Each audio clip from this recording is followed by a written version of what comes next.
मुझे अंदाजा था कि तुम कुछ न कुछ तो जरूर करोगे। अदनान बेटा, ज़मरुद गायब है।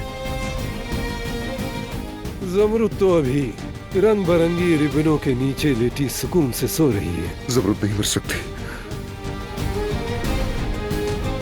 बस बस। ज़मरुद, ज़मरुद, ज़मरुद तुम ठीक हो? उन्होंने कहा बहराम साहब का सलाह। उन्होंने कहा कि उसके खानदान को अपना बदला लेना है। घर से बाहर निकलो। अंदर आने दो। आओ आओ, मेहमान बनकर आओ। कल रात तुमने मेरी शोहरत का मजा चख लिया। अगर मेरे लोगों में किसी को भी हाथ लगाया तो मैं तुम्हें मार डालूंगा। जब तक हर दमीर कान 6 फीट जमीन के अंदर ना पहुंच जाए, मेरे लोग उस वक्त तक आराम नहीं करेंगे।